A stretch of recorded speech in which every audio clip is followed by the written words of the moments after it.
long time, and I'm just so happy to have um, this opportunity to talk to you informally about nonprofit works. And I really respect the work and the knowledge that you have. You have so much experience. I'm really grateful for your participation here. And I guess I wanted to just start off and ask you, in all the years that you've been working with nonprofits, like why does somebody start a nonprofit? Like, what the heck, right? What's that motivation about? What do you see from your side over there of why someone takes that leap to start a nonprofit? Because it's more often about making a difference right away versus Right, making money.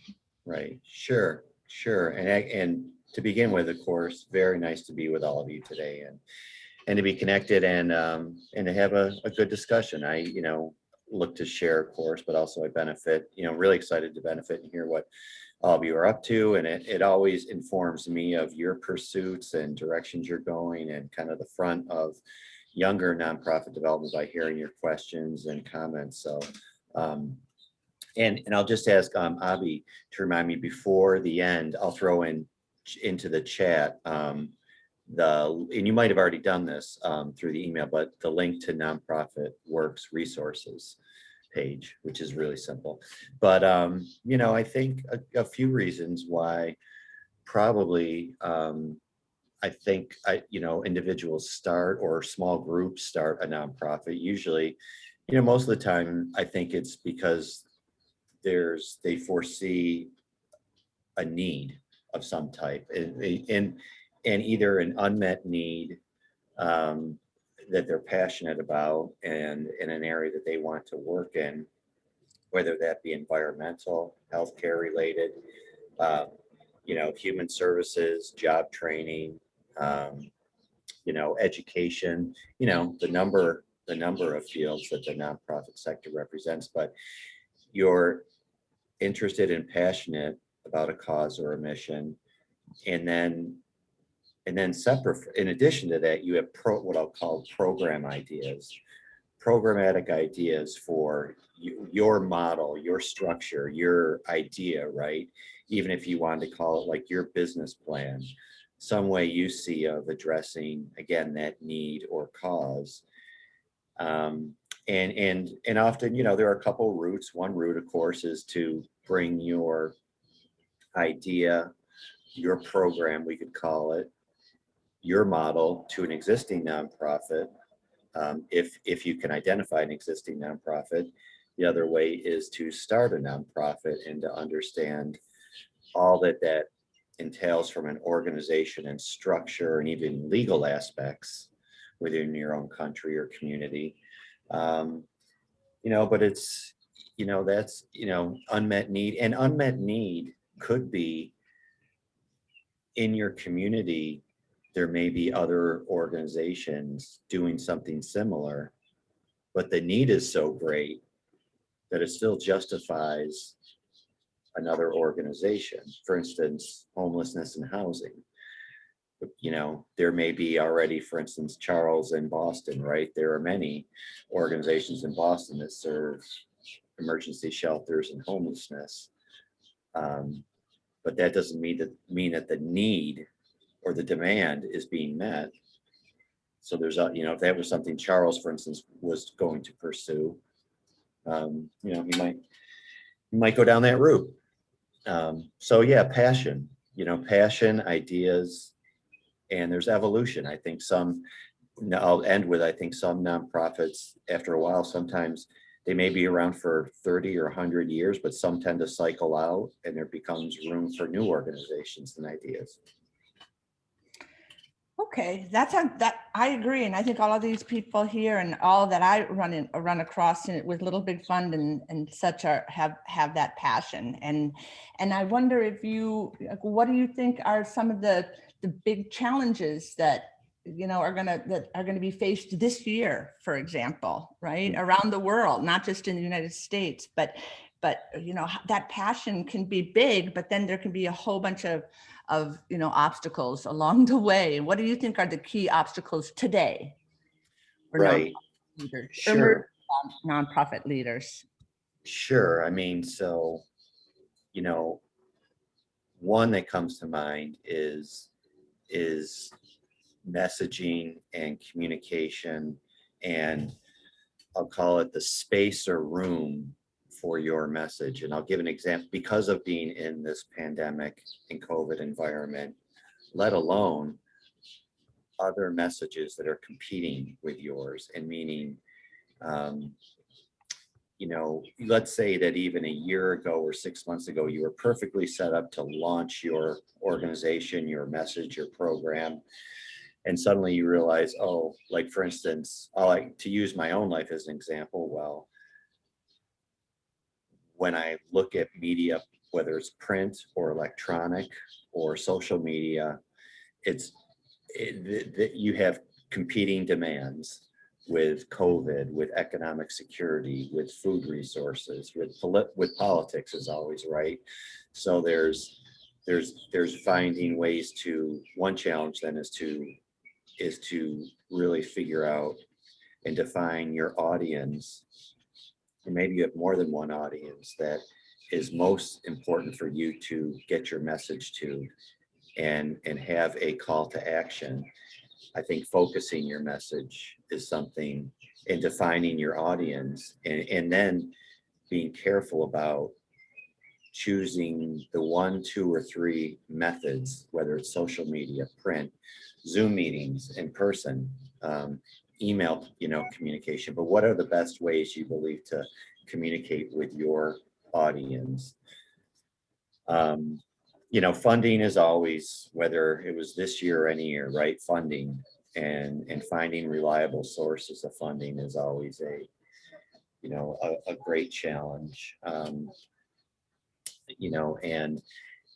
And I can mostly speak for funding in the United States, but also in a lot of international sectors.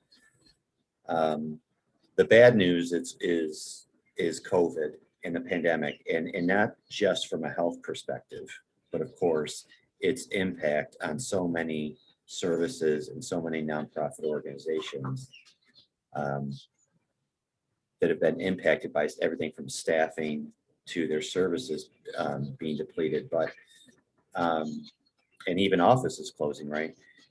The good news is that most foundations and corporations in times like this, times of crisis, very often tend to react by increasing their funding for 1 to 2 to 3 years. And we've certainly seen, for instance, again, best I can speak to is the US government doing it. US government is basically deficit spending, in terms of billions, if not trillions of dollars at times, to support to support not only individuals, but nonprofit organizations and government services. Foundations and corporations, in many cases, have already doubled or tripled their typical giving in any given year because they have the resources, number one, and they decide that now is the time to do it. Another, I guess, and I'll just maybe think of one more, time and attention for volunteers, right? If you've just started a nonprofit, or it doesn't have to be, a formal nonprofit, but you're trying to launch a new program or project, and you need volunteers in the form of board members, committee members, advisors.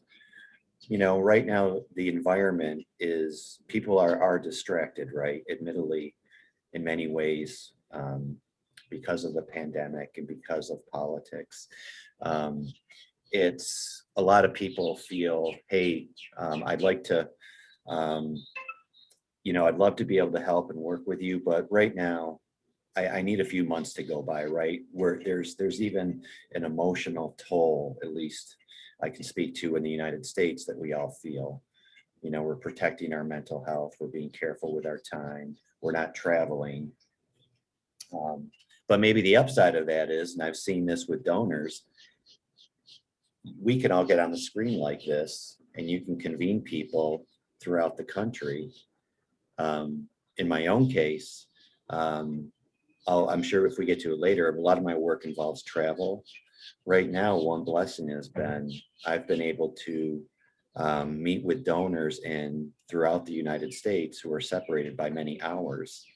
And I would never be able to meet with all of them at once the way I am. So say a little bit more about the governments wanting to give grants and foundations and individuals in response to COVID, and how does someone pitch that request, right? I mean, there's so many Right. people asking for money. How do you and how does someone make that pitch and still stay true to their mission if it's not a mission Right. directly impacted, quote unquote, by Right. Right. Right. And again, there is funding available. COVID did not necessarily impact a loss in funding. Certainly, there's not been a loss in funding from foundations and corporation type giving. And again, I mentioned an increase pretty much by government sources as well. You know, no matter what, I'll call it environment you're in when you're seeking funding, pandemic or not, the best advice I always try to give is to think of potential funders as being in the business. One, they already know and expect they're going to support organizations.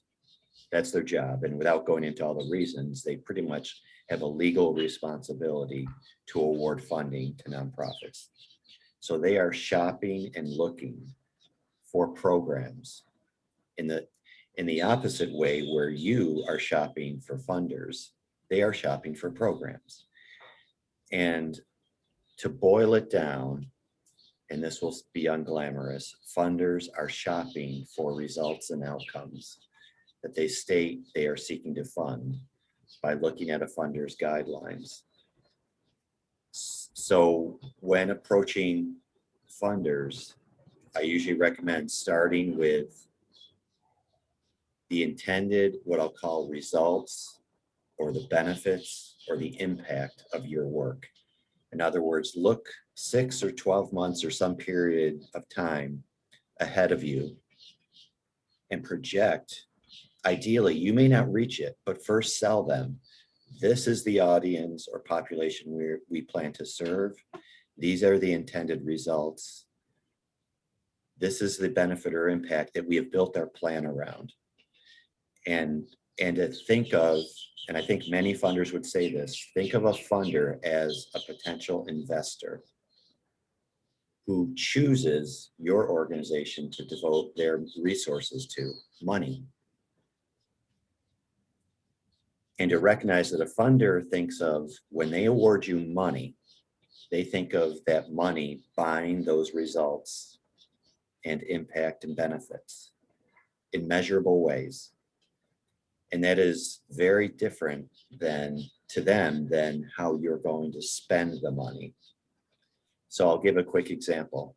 If you were to ask a grant maker you submit a proposal for a grant for $100,000. Again, I'll use the emergency shelter, homelessness, beds situation, right?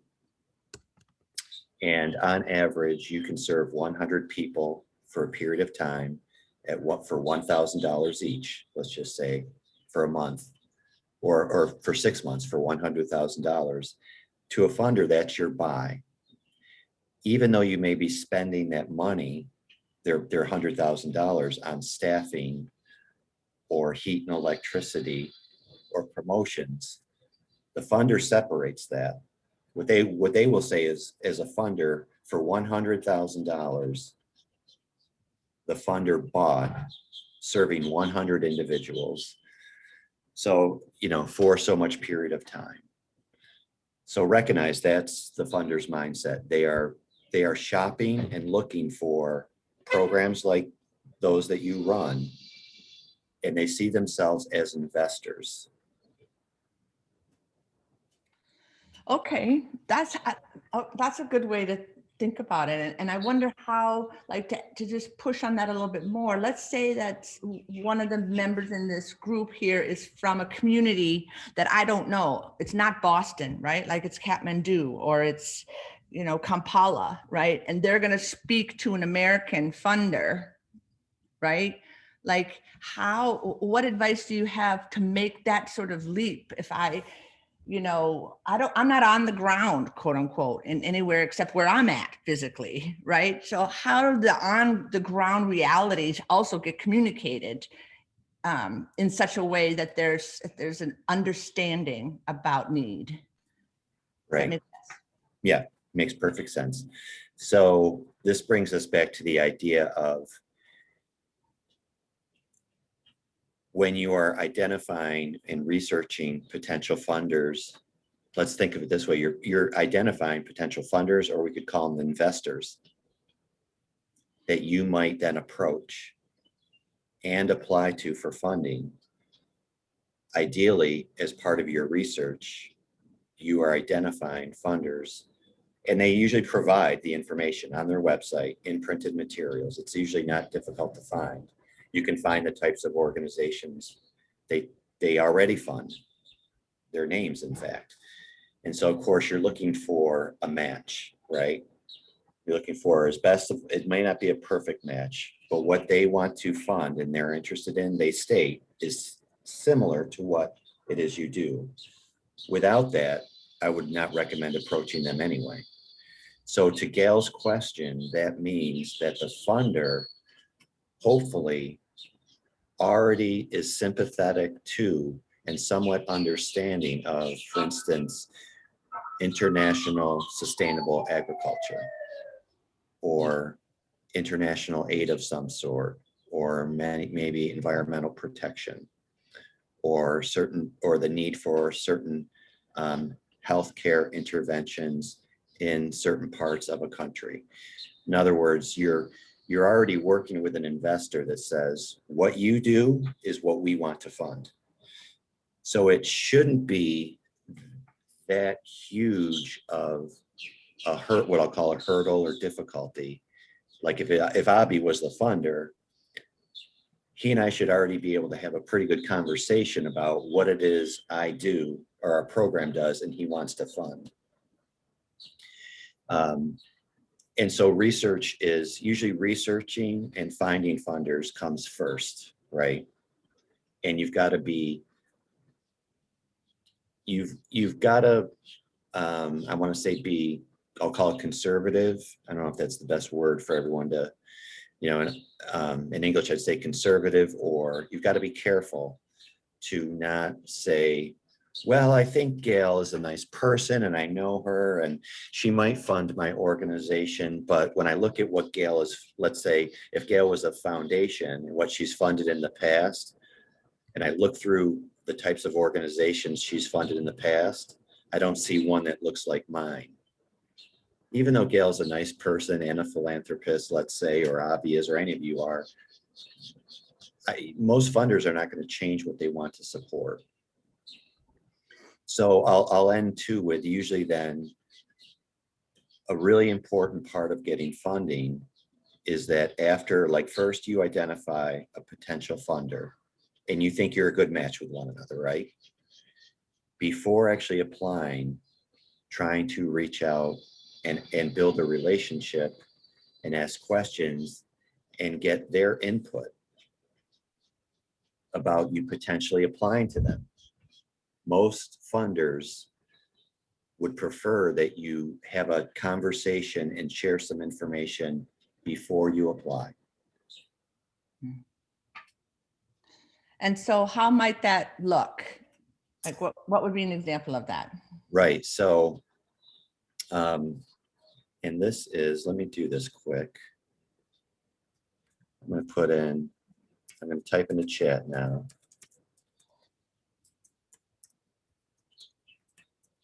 And I'm sure Abby or Gail can send this to you by email. I'm sending to everyone a link to a web page at Nonprofit Works that has a list of many different templates and letters and resources that are all free. You can download them. And a couple are examples I'll give now. One of the most common ways to reach out really are email and phone. Letter, meaning putting a letter in the mail still, but if you have someone's email address, most people are going to work by email. And the process is often is sharing, again, I'll use Avi. Let's pretend Avi works for a government agency or a corporate funder. And I've already researched, let's pretend Avi works for AT&T, big telecommunications funder. And I know that they are interested in funding some international technology programs in developing countries. I've already probably done my research about AT&T, what they fund, when they fund it, what their interests are. I see this all on their website. And so I will usually I can find a contact like Avi to email Avi and say, we're interested in applying. We'd like to get some guidance. And I know that I can apply even without reaching out to Avi. Usually you can just see on the website, if you want to apply, click here. But I want his input. What's the best time of year to apply? I'd like to run, let's pretend, let me look at someone else. Is it Mohit? How do you say Mohit or Mohit? I'll look it up. Mohit. Yeah. Mohit. Okay, let's say Mohit is the applicant. Mohit, like, hey, maybe you have a couple programs. You'd like to run a couple program ideas by Avi. And say, Avi, based on AT&T's experience, I have 3 programs I'd like you to look at. I'm going to provide a little bit of information about each. Avi, which one do you think AT&T will be most interested in? And why? And maybe that's the one that then Mohit would send. This way, you've already got, think of the investor as someone you want their guidance. You're asking for their money. Get their guidance. And so whether this be what's great about email is if you do have a website that you can point to or attachments, you want to send something, you can do that. You might also start that by, and eventually what might say is, hey, let's arrange, so let's say Mohit first wants to share and educate Avi, and that's important. Think of it this way, by the time you've been researching a funder, you know a lot about them. You need to give Avi or any funder time to learn about you. So let's say Mohit first shares information, then Avi says, okay, but give me a week, Mohit, I just learned about you. Give me some time, and then let's have a phone call. Or give me a couple of weeks to respond to your emails. Let me ask you some more questions, right? This way, and then what's good about this is, let's pretend that Mohit's program is not a fit. Doesn't stand a good chance of being funded. Avi will tell them it's a good thing to know that in the beginning. So Avi says, hey, Mohit, I want to save you hours of applying. I wish you well, but it's not going to happen here. And it's not because of you have a good program. It's just not something we fund. Hopefully it goes the other direction where Avi says, I don't promise that we're going to fund you, but I think you should apply. That's and then now Avi knows when the proposal comes, he expects it. And I'll pick on Charles again, because I call him and I can see him. I'll pretend Charles researches AT&T, knows he could reach out to Avi as AT&T's contact. Charles has got both Charles and Mohit, different organizations have wonderful programs. First time Avi hears from Charles is Charles saying, hey, I want $100,000 from you. Here's my program. I haven't asked for any advice. I don't treat you like an investor. I put my hand out. So it's sort of like dating. Have a few dates before you get married. Get to know one another. That's helpful. That's good. Thank you.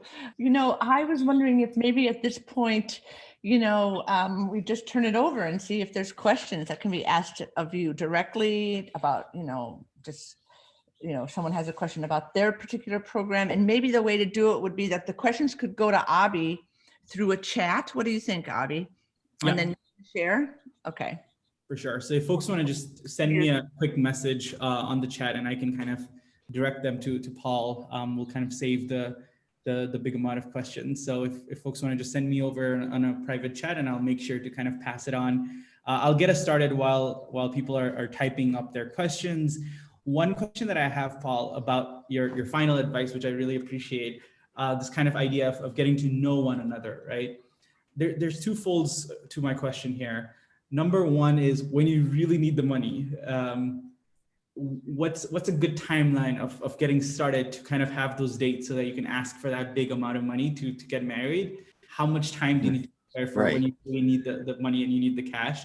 And the second part to that kind of same question is, I've heard people talk about this idea of, if you ask for money, you get advice. If you ask for advice, you get money. Right.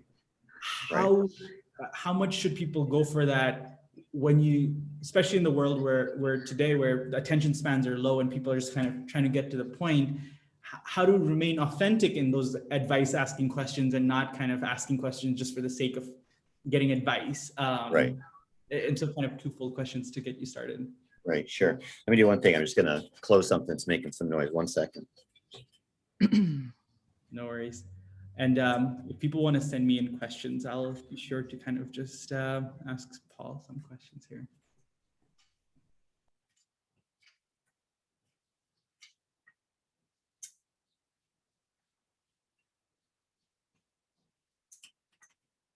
Okay, thank you. So on the timeline question, it's easiest for me to step back and think, let's say your overall goal was, just so that we have an example, to raise $100,000 for a program or project. I would say you want to think about in terms of a year, and to be successful in that funding, and where you would start would be within that year, laying out and organizing the narrative or an outline of your program, your communication materials, so that you can share information about it, a 1 or 2 page overview. And also and you'd want to prepare a budget. So this is all part of the same 1-year project. Prepare a budget of what are your needs. And if you receive $100,000, how will you spend the money? Because so those couple items, every funder will ask you for anyway. So that's where you would start. Then you might take some time to research funders, and you'd want to find more funders than you think you will need, because you want to anticipate that at times you're going to apply and get a yes and receive money.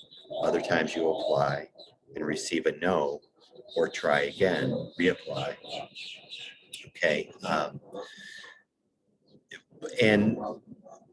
So some of your planning and research and preparation might take about 3 months. And then what you've got to do is allow time to remember to, ideally, before you apply, allow for a few months to reach out to the funder and introduce yourself. As I was talking about, by email, by phone, by letter. And then to anticipate that even after that, a funder, I was pretending Abhi works for AT&T. Abhi says, again, to Mohit, I welcome you to apply. However, the next deadline is 3 months from now. So again, I'd say about a year for all those aspects. Then the other question, as far as I think, the saying, very often when you ask for advice, the way I like to think of it is often by asking for advice of someone or a funder that has resources, could potentially support you by asking. And this is what I was actually doing with the example with AT&T. Before putting your hand out, you're asking, is this a fit? What do you think? What are your thoughts? Do you have advice for us? I think is a way for someone to have some buy-in to your program and maybe offer some advice. And then it's more natural and easier to say, and to have this plan that at some point you want to say, even if it's an individual donor, um, a person versus a company or the government. So is this something you would ever support? I'm curious, by then they see that you're sincere, that you're really, I think the reason people like to give to something that they have input into. And that's where asking for advice is important. You're asking for advice and guidance. That doesn't mean you have to follow other advice and guidance, but you're showing that you want a relationship. And yeah, sometimes it is true too. You get this, you start out asking for support. I think the reason people push back sometimes, if you ask for money only without guidance, the inclination is, I don't know enough about you, so I'm not going to say I'm going to fund you yet. It's not that I won't fund you, but I want to first have that relationship. They may be like one idea is many people with money who have funding have earned their wealth because they're working so hard. And they wish they could do some of what you're doing. They've always wished they could run a nonprofit, they could be in the field, they could be making an impact. And so don't underestimate that you are carrying out some of their personal mission in life. For sure. And then being able to communicate with you feels good to them. And so that's why they want both. They want, the way I would think of it is they want to support you, but they also want to be part of it. It doesn't mean they have to be on your board, but and that kind of person or funder is going to fund you more than once. That's the beauty of it. For sure. That's very helpful. Thank you so much for sharing on that. I think there's a question that's kind of related that just came in, is around mistakes that people make when their grant request is not is rejected or not renewed. What are some common mistakes that you've seen, and what are some advice for when you get that no from a request? Sure. So one I'll go back to is, so first, almost every grant maker, right, as you've probably seen, has, when you apply, they have a list of guidelines and questions and information they want. So they already put it out there. So and let's pretend for a minute they ask 10 questions. Each of those 10 questions may not be of the same importance. Some questions are more important than others. And again, it goes, so here are the areas. Again, it will come back to, they will look, do you have projected results or outcomes or benefit or impact? And have you tried to state them in measurable ways? So that, and then on top, and then with that, two other things. Do you have an activities plan? In other words, how will you bring the work about? What is your activity plan? And how will you, even if very simply, how will you measure or track the results?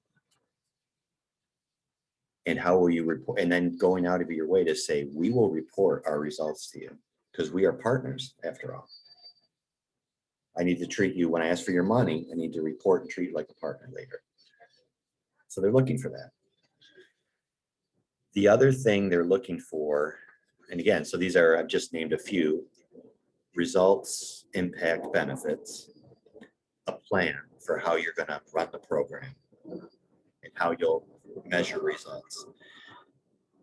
What's really important they look for is, do you have other funders? Okay, meaning, let's pretend you need $100,000 and you're applying to, I'll say Alexander, I see Alexander on the screen. You're applying to Alexander's foundation for $20,000.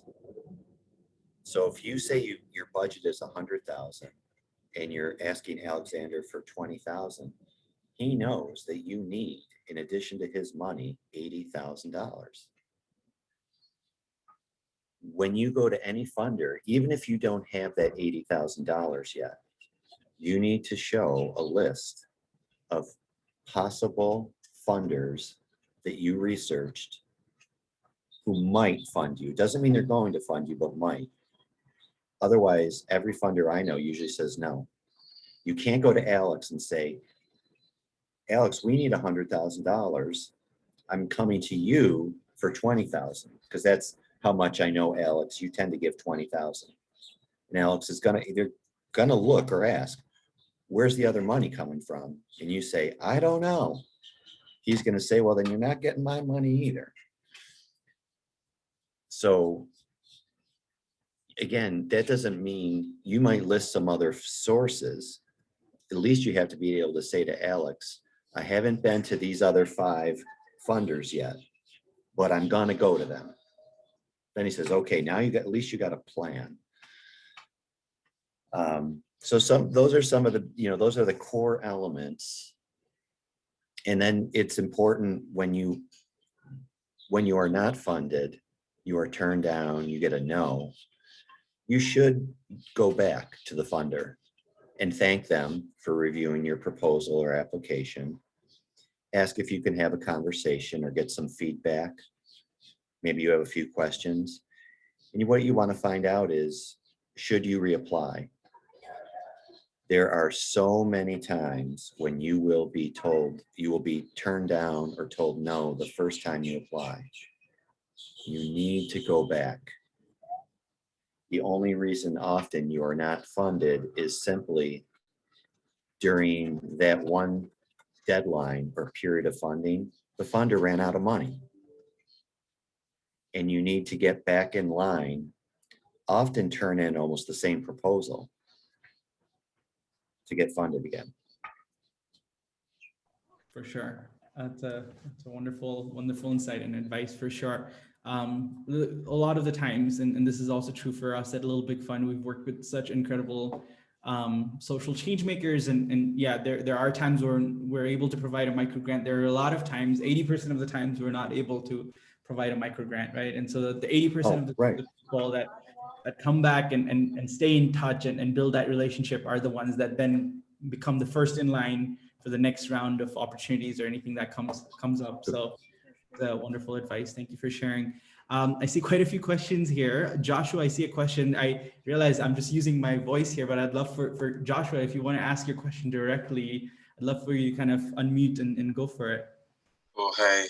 Hi, Paul. Hi, everyone. Nice to be here.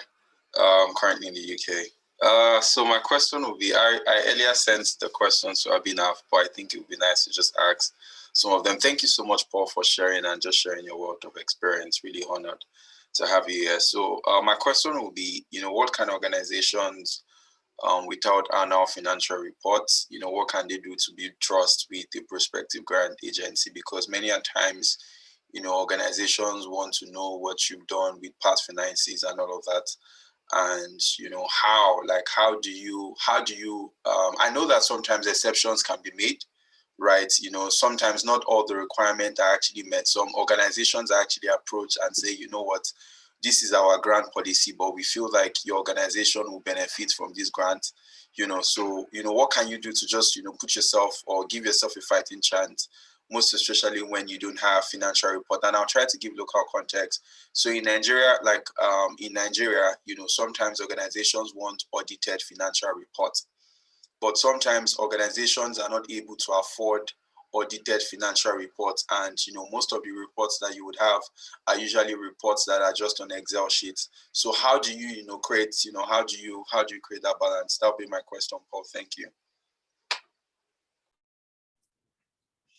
Sure, thanks for asking the question. It's a good one. So one, the newer and smaller size budget an organization has, the simpler financial report it should have, would be required to have. So if at all possible, on the lowest end of cost and affordability, or maybe you can find a volunteer to provide this expertise. Maybe it makes sense to look for someone with financial background, an accountant, a bookkeeper, is funders at least want what's called a review, which is not a full audit, not always a full financial report, but a review from a third party, from someone outside your organization, who has some kind of financial backing to state that one, to provide a very simple balance sheet, a very simple budget, and to basically write a letter from their perspective, and especially if they have credentials, like maybe they're an accountant or a bank, but to state that they want that outside review to state that your finances have been reviewed, they are accurately portrayed in the documents, that your organization uses best practices as far as fundraising and its expenses. I think most funders, fortunately, recognize, they know the rules in any given country about what level of either financial reporting and audits are required. So for instance, I'll just use an example. In the United States, a nonprofit with a budget of $150,000 and less does not need an audit. It needs what's called a review, which is a simpler overview. You get above 150,000, now you actually need an accounting firm to do a very simple audit. You get upwards where you have a budget of a few $1,000,000, they expect a really good audit, like this thick. So I don't know if I'm helping in that way, but one, you could, maybe a tip for Joshua and others would be to, if possible, if there's a funder, especially a large funder, if you can contact them and ask for their help and guidance, explain that either you're somewhat new, you're small, you may not have sophisticated resources. You could ask or maybe suggest some simple options for how you might provide the reporting. And I'll end with a lot of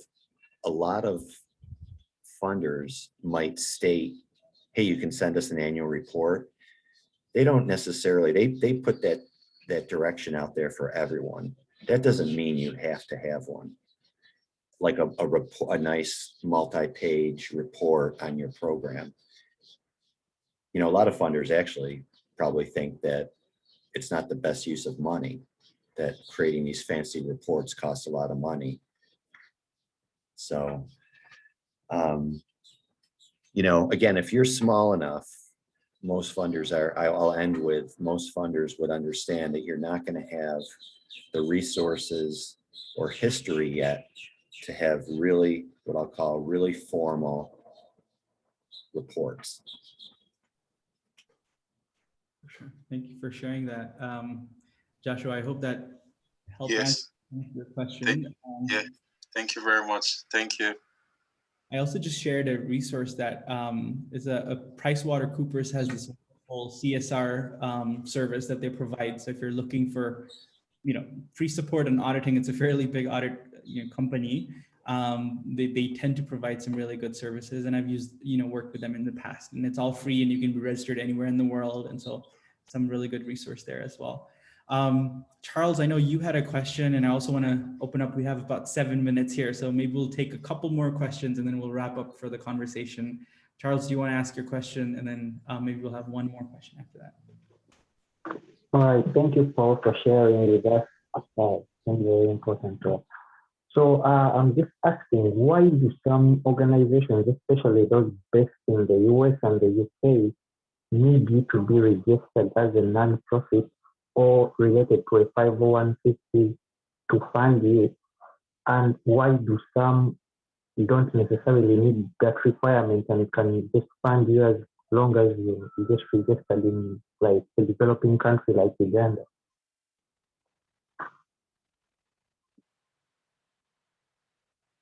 So mostly asking if you need to be registered in both countries as a nonprofit. So most organizations to fund you if you're not gonna work in the US usually need you to be either be related or be a subsidiary of Right. a non-profit in the US, and like that's like the starter. Or you need to be registered yourself in the US. Will some don't require that requirement, don't have that requirement. Well, Yeah, so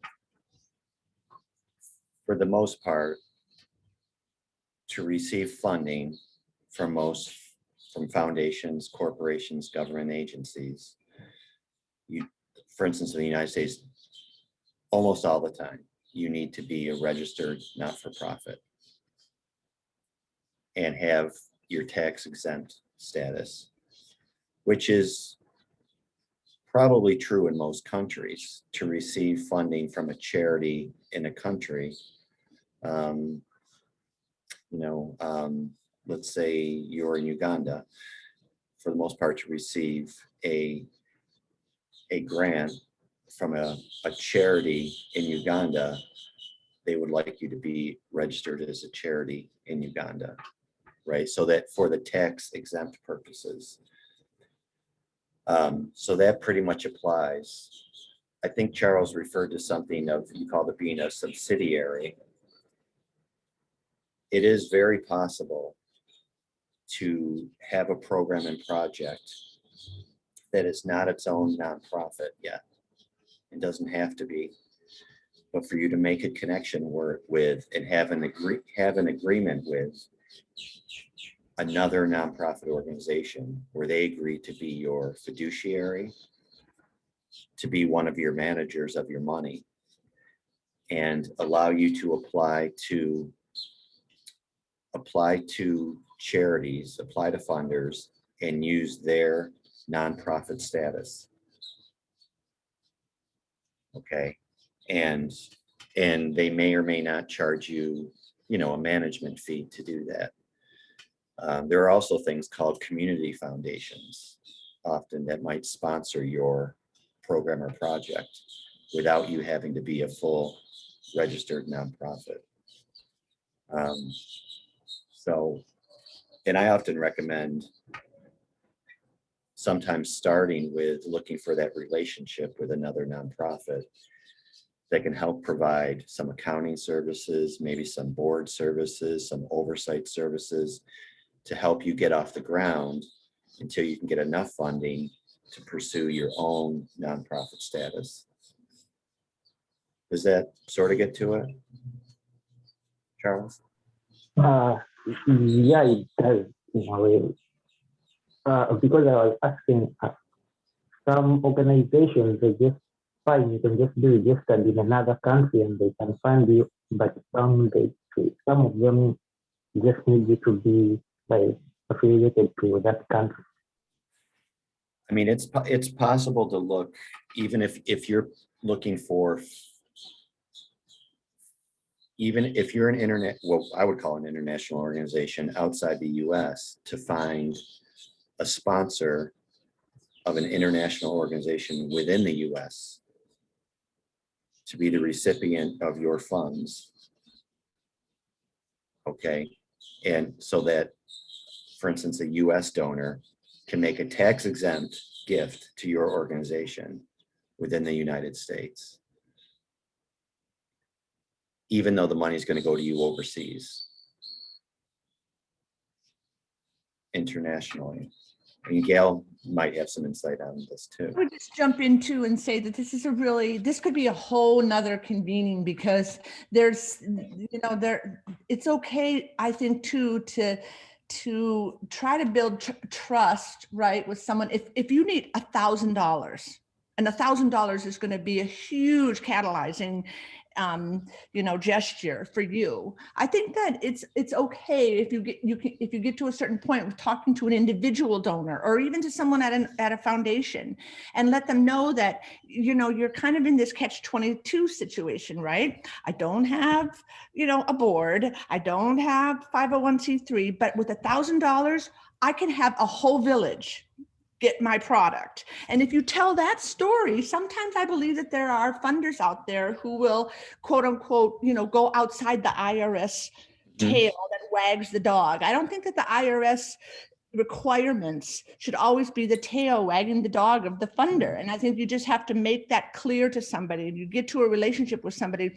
they will speculate, for lack of a better term. And I think that that's good. I think that there should be more opportunities to explain that to individuals, because there are many funders who get caught up in the whole bureaucracy of charity, right? Charity is so bureaucratic. And if you can break through and let them see that they're funding you and your community, that can be very impactful for a longer term thing. Right? Would you say, Paul?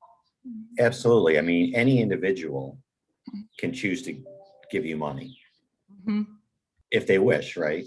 $1,000, $10,000, $5,000, $3,000. As a donor, I like what you do. I don't care about the tax exempt part. I want you to have the funding. A church can do that. Church, temple, synagogue. Many have giving programs, and they're not going to ask you to be a nonprofit. Civic organizations, Rotary, Zonta Club, a women's club, a business club. They may have you come in and speak, tell about your program, and say, every time someone comes, we award you $1,000. Best wishes. They shake your hand on the way out. They take your picture. They put it in their book. Yeah, so those sort of things, yeah, definitely. I will mention there are many. I mean, so many. The job training workforce development program where I started, a lot of our funding, like 25% of our funding, came from what I'll call religious organizations. We had nothing to do with religion. It's because they took in money from their parishioners, and they found community projects that they thought were important. And it was a very simple application for $500, $1,000 every year. And a lot of times they just wanted you to come by. They wanted to know how you were doing. You didn't necessarily, I was a nonprofit, but you didn't have to be. For sure. And the value. Thank you very much. All right, yeah. Yeah, it's an incredible resource to kind of build that relationship. It's, I think, a bigger resource than writing the grant or kind of, all of the other things. Having said that, I do want to kind of reshare the link that Paul shared earlier in the conversation. For folks that are not familiar yet, do check out nonprofitworks.com, and especially the resource section. They also offer some really incredible courses on some of these topics, and it's broken down. So I've been part of some of that as well in the past, and it's an incredible way to kind of break down the big kind of Herculean task of fundraising into kind of small sections, and I find that very, very helpful. I know we're a couple minutes over time, so I do want to wrap up. So there's something that I was going to do at the beginning that I want to actually try doing at the end before we all leave. And so if you look at your screens, we've talked to Paul for about an hour. I think we figured out a lot of things about him, but I'm curious if we can figure out this one thing before we wrap up today. So you're going to see 3 facts here. One of them is not true about Paul. And I'd love for you to kind of vote in and see, based on the conversation, if you've figured out which one is a lie. So take about 5 seconds, 5-10 seconds, to just, and then feel free to vote. And Paul, you may be able to vote. This is one tricky thing about Zoom, but I guess that won't skew the responses. So feel free to kind of vote in, and then we'll just kind of share that and wrap up for today. Okay. Seeing quite a few come in. Let's see, another 10 seconds, and then we'll wrap up.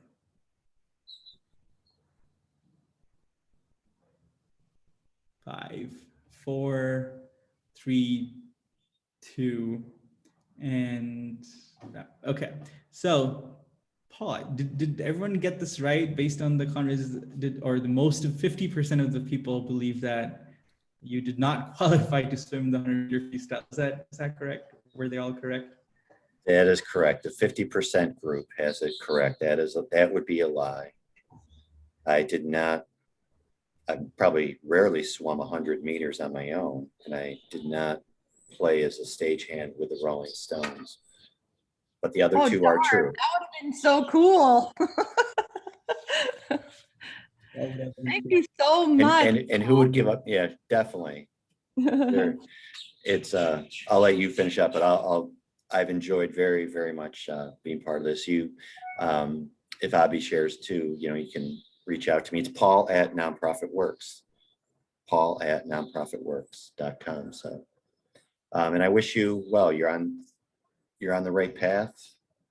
A lot of what we talked about, I think in your questions, serve you well. So, keep going.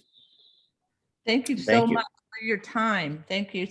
And for your offer to be in touch and the resources, great resources at Nonprofit Works. I'm really, really grateful. Thank you, Paul. Thank you so much, Paul. Thanks everyone for joining us. We'll get in touch with more resources. I'll follow up with an email.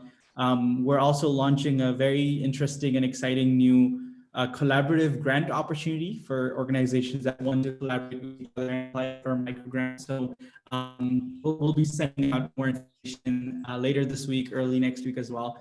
But thank you so much for joining us. I hope that you're taking some really great snippets. I'm taking a page full of just ideas that Paul shared and advice as well. So thanks, Paul, once again for joining us.